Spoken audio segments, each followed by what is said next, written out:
Assalamualaikum warahmatullahi wabarakatuh. Let me introduce myself. My name is Zulkarnaen. My student number 18611035.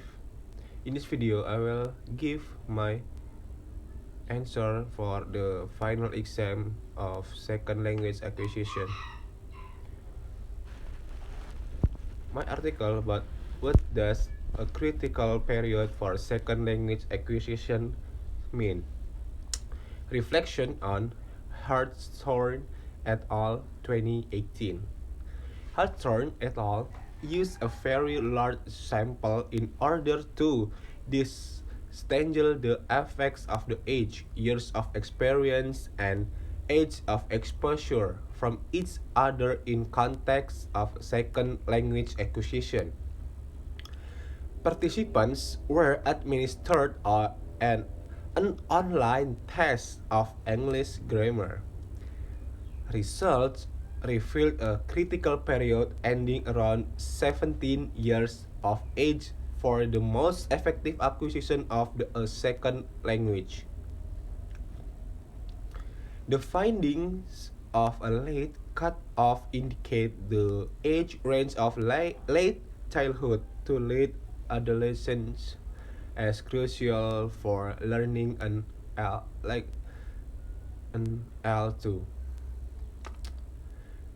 We as well as have come to the conclusion that the proposed critical period may be representative of a change in a behavioral skill with more breadth than simply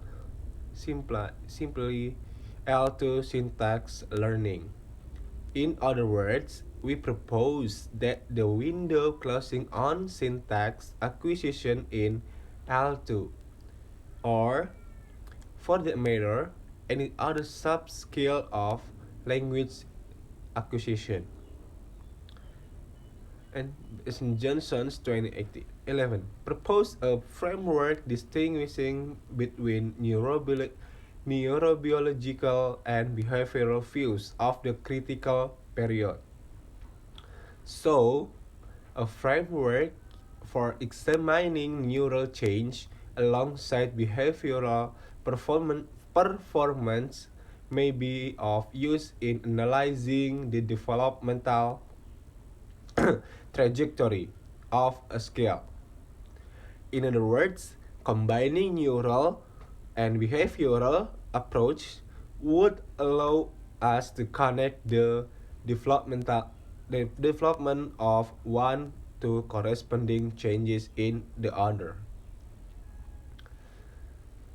And analysis put the onset of this decline at 10 to 12 years of age, marking the end of the putative critical period for L2 learning.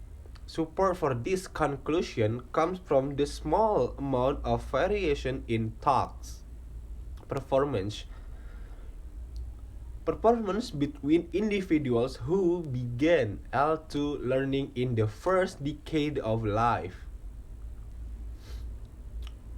So, beginning around 17.4 years of age, the authors attribute this decline to changes specific to late adolescence rather than developmental changes that occur in early childhood or during the onset of puberty.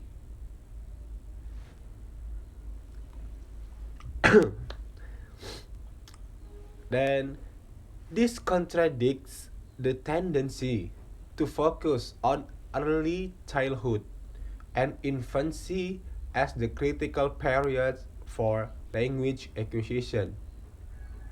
Developmentally experience independent word boom in early childhood has always represented the peak of language acquisition. And performance afterwards is a true.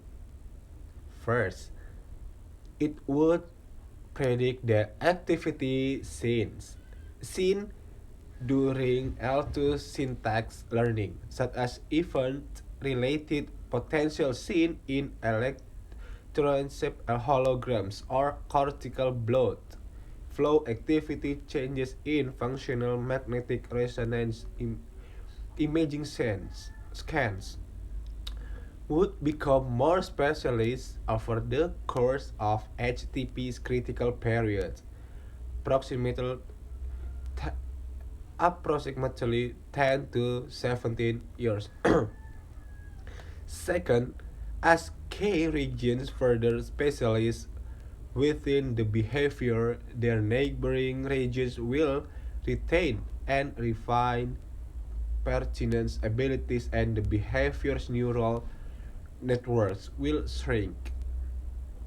And third, injured neighboring regions abilities would not be as readily adopted by other regions in later years of the critical period as in earlier.